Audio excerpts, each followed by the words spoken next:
On today's Hot Zone, we're going to be talking about environmental theater. That's coming up right now. Hi, folks. Chuck Holton here. Thanks for watching the Hot Zone. We've got a lot of stuff coming up for you today. And before I get to the topic I want to talk about, first, I want to mention a couple of things. First, you need to go over and get the Telegram app and look up the Hot Zone podcast on the Telegram app, because I'm sharing a ton of content over there. We're growing by leaps and bounds. And it really is a much more interactive platform that will let me share not just videos, not just audios, but text and photographs and articles I read, and it'll let you also sort of participate and comment on what's going on. So I highly recommend you go over and get the Telegram app and look up the Hot Zone podcast over there. Secondly, I'm going back to Armenia the first week of May, and I had so many people that have said, man, I would love to see that. Oh, I really love your pictures from over there. Oh, I wish I could carry your suitcase someday. That I decided to just open it up. And if you want to go to Armenia with me, you can go. It's $899. Then that covers your lodging and your ground transportation and one meal a day. And it's pretty cheap over there, so it won't cost a whole lot more than that besides just airfare to get there. So you pay for your airfare, $899 for everything else, all included. And we will explore Armenia together right at the height of springtime. It's going to be absolutely gorgeous. You're going to love it. So I highly recommend that you go. There's a few slots left, but it is filling up quickly. So get your slot while you can. To get that, you have to go to bit.ly/Armenia 2021. So bit.ly/Armenia 2021 is the link you follow to get there. And I'll put it also in the show notes at the bottom of the screen. Now, on to what we have to talk about today. The late Michael Crichton, the author, a great fiction writer, used to say that the pressing challenge of our time is to distinguish truth from falsehood, truth from error. That's really been sort of the human condition throughout history, is how do you form a cohesive worldview that will explain the world around you and help you understand what's true and what's not, what's right and what's wrong, all around throughout your whole life. And people come up with a lot of different worldviews to try to answer those questions and to try to determine what's right from wrong, what's true from false. In today's postmodern world, a lot of people try to do that by just denying the very existence of truth. And to do that is sort of self-contradictory. It commits suicide by itself when you say that it's true that there is no truth. You cannot deny or get away from the fact that truth is a thing. That truth exists in this world, and it exists apart from you, objectively, and it doesn't have to do with your feelings. It's not like a flavor of ice cream that you get to choose the one that suits you. Truth is what is actually real. And your opinion about what's real doesn't change the fact that it's real. You don't get to make the sky turn purple because you think it's purple. The sky is what it is. And whether or not you perceive it correctly, whether or not you believe what you're seeing is irrelevant to the truth. So when we take that and we apply it to what we see today going on around us, especially actually this week I've been doing reporting on the new administration canceling the Keystone XL pipeline. And I've learned a lot about energy policy and about the pipeline industry and the energy industry, especially fossil fuels here in the United States. And I wanted to share some of that with you. But before I get to that, I want to explain a little bit more about this concept of truth, finding truth and having a worldview that tells you what truth is. And I want to do that by bringing in author Michael Crichton and a talk that he gave answering some questions from students before he died. This is where he's talking about environmentalism as a religion. So I'm going to let him explain. You stated in your remarks to the Commonwealth Club in San Francisco that one of the most powerful religions in the Western world is environmentalism. Can you explain why you refer to environmentalism as a religion? Because I have training in anthropology, The idea that anthropologists have about what constitutes a religion or what functions a religion serves are a little bit different from how you think about it if you categorize religions as, Christian, Muslim, Hindu, something like that. So from the standpoint of an anthropological view, a religion is a collective set of beliefs.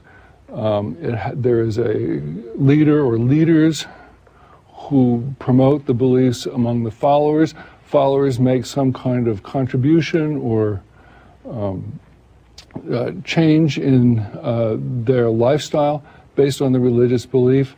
The religious belief gives them a total view of the world in terms of how the world is structured, what's right, what's wrong, what's good action, what's bad action. That all fits perfectly onto environmentalism. The other thing that environmentalism does, which I said to this group, is that it rather precisely maps a lot of Judeo-Christian beliefs about the origin of the world and so on. So that in environmental thinking, there is a view that there used to be a sort of Eden, and then people came and ruined that Eden, and that we are therefore sort of original sinners because we're destroying this planet. And what we can do, however, is get salvation through sustainability. And if you're a good person, you will seek salvation, and if you're a bad person, you'll drive SUVs. That is a kind of a religious belief. That was my argument. To fear you were very negative towards environmentalism. What caused you to be so prejudiced towards this religion? Well, I don't think it should be a religion, and I don't know. It's interesting that you said it was prejudice. That it's a disagreement. I'm not sure it's a. I would argue it's not a prejudice. That it's a different way of seeing things. The core of my argument is that if you're going to be responsive to the environment is always changing, and our understanding of the environment is always changing. And if we are to do better with the environment that we do now, and I would tell you that at this moment we have raw sewage seeping out of the Yellowstone National Park. So we're not doing a great job. I mean, I mention the parks because the parks are unlike land use where there's conflicts about should we build a house or should we build. The parks are set aside. The parks are there for us to preserve them. And it turns out we don't know how to preserve them. And we won't admit that we don't know how to preserve them. It's been a disaster what we've done. And so when I look at how we treat the environment, I think we have to be flexible. I think we have to try things and see how they turn out. We have to be ready to change course. We have to be able to adapt. We have to say we're wrong, and let's do it right. We have to do research. This is all stuff that fundamentalist religions can't do. And if environmentalism is a kind of fundamentalist religion, then that's not a good way to manage the environment. We need a scientific approach. We need a non-religious approach. We need a way to look at this and do better than we've done. A lot better. It's essential. It's essential for you guys and, for your children. Okay, so if you hear what he was saying there, he's saying that environmentalism in the United States today is as much a religion as Christianity or Hinduism or Buddhism or Muslim, Islam or anything like that. And it has very similar facets to it. So if you take Christianity per se, we have the concept of the Garden of Eden. And in environmentalism, the Garden of Eden was earth before man started to destroy it, when men lived at peace and harmony with nature. And if you really go back and study that, that really was never the case. There really was never a time when man lived in perfect harmony with nature, except in the actual Garden of Eden, if you believe in that. So I believe in the Bible and what the Bible says about the Garden of Eden, and it says that man lived in harmony with the nature around him by having dominion over the nature. Okay, that doesn't mean that he never cut down a tree, that he never squashed a flower, a blade of grass. It means that he had dominion over the nature around him, the world around him, and that was given to him by God. But environmentalism says that the noble savage that roamed the continent of the United States before it was the United States lived in harmony with nature. Well, they didn't really. They burned everything to the ground. They killed off their enemies. They pushed out the people that were there before them. And it was a pretty brutal, short, and dangerous life. But again, environmentalism doesn't believe that. They believe that this was this, they romanticize this idea of the Native Americans, the first peoples, as they call them, living in harmony with nature. Nothing was ever wrong with them until the evil white men came along and started to wreck everything. Well, then, so that's original sin. We were born into original sin, especially being white. As a white man, I was born into original sin in the environmentalist religion, just simply by the fact that I was white and that I was a man. I have privilege that I have to look out for, and I have to deny and admit and feel bad about my privilege. These are things that environmentalist theology would have me believe. And there is such a thing as sanctification. There is such a thing as redemption. I can be redeemed from my white privilege by standing up for social justice. I can be redeemed from it by eating organic food and by offsetting my carbon footprint and seeking to be carbon neutral in everything I do in life. That would be redemption, and maybe I can reach heaven, which would be in environmental theology sustainability.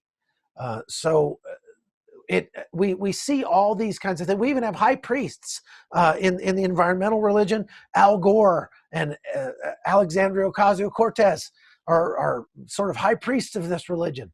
Well, it's all bunk. First of all, none of that stuff is correct.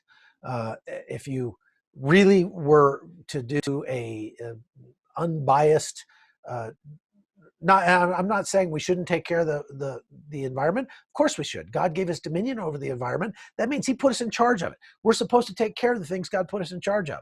We're supposed to put those things ahead of our own well-being sometimes. When God tells us to care for our family, that someone who doesn't care for his own family is worse than an infidel, worse than an unbeliever. It means that we're supposed to put other people ahead of ourselves, but we're never supposed to put the creation above the creator. And we are the magnum opus of God's creation. And so we should never put the creation, the environment over the people. We should always do everything in terms of the people are preeminent here on earth, and God is preeminent over people.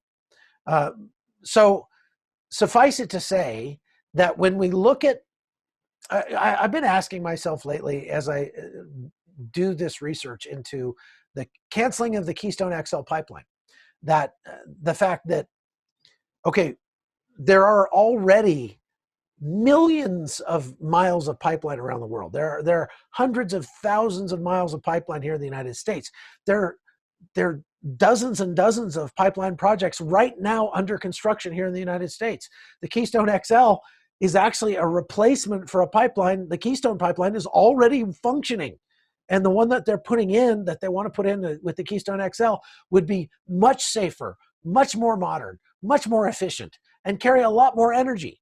Well, energy is growing. I mean, you're watching this. Everything in our whole world uses electricity, and you probably feel like I do. You probably couldn't survive without the internet anymore for very long, because that's how we communicate nowadays. Well, all of those things take fuel, and for all the talk of transitioning to alternative forms of energy, we're not going to be able to do that on a dime. The fossil fuels and the legacy energy right now makes up about 89% of all the energy that we consume in the United States. That means 11% is alternative fuels.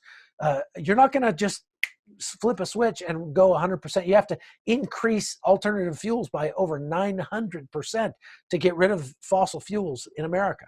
That's not going to happen in the next 4 years. It's not going to happen in the next 10 years or even 30 years. It's just not. And when's the last time you tried to, eat sunlight? When's the last time you tried to, paint your house with wind? I mean, there are a lot of products that come from petroleum besides the energy that we consume. And those things really don't have good alternatives at this point. So unless you want to go back to the dark ages, we need fossil fuels. And that's just all there is to it.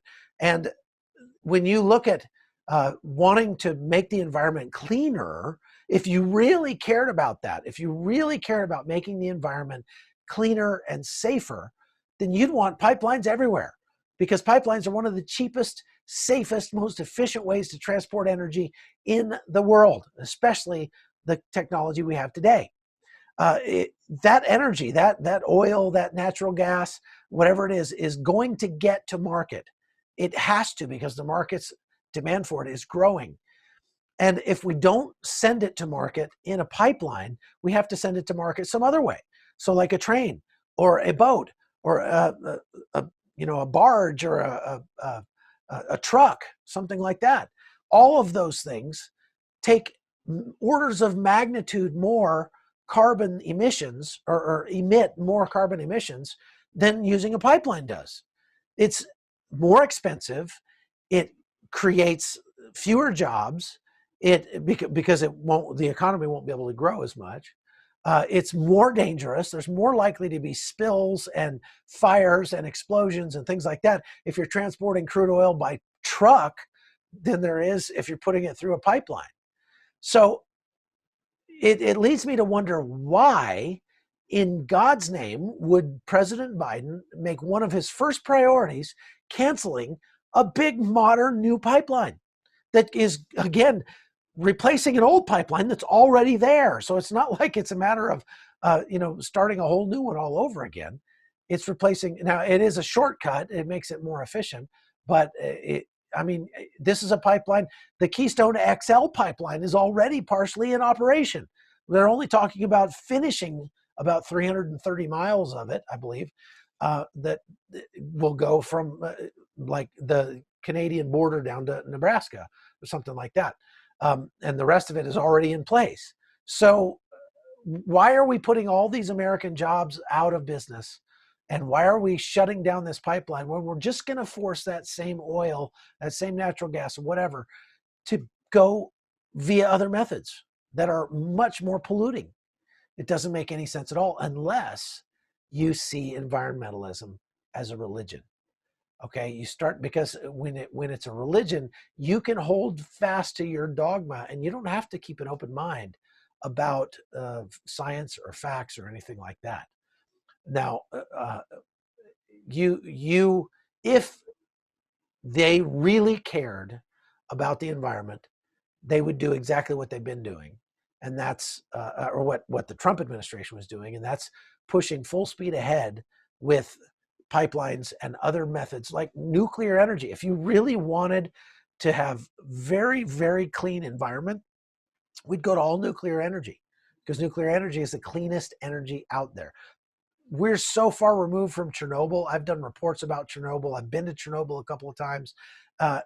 The American technology that we have today for nuclear power is so far and away better than anything that they had in the Soviet Union in 1986, and our standards are so much higher. Now, look, that's one other thing. If we don't put in these pipelines, if we don't bring this energy into the United States, if we don't frack our own energy, not only are we making ourselves dependent on foreign sources of energy, but those foreign sources of energy that are going to have to be developed to feed our appetite for energy are much, much, much dirtier when it comes to carbon emissions. I've been all around the world, and I should put together a montage of the energy producing places that I've been to, like the oil fields in Kurdistan, the oil fields in Venezuela, the oil fields overseas in many other places around the Middle East. All of them are without a doubt much, much dirtier than anything you'd see here in the United States. I'm going to go find that footage if I can, and I'm going to put that together and bring it to you, probably over on the Telegram channel.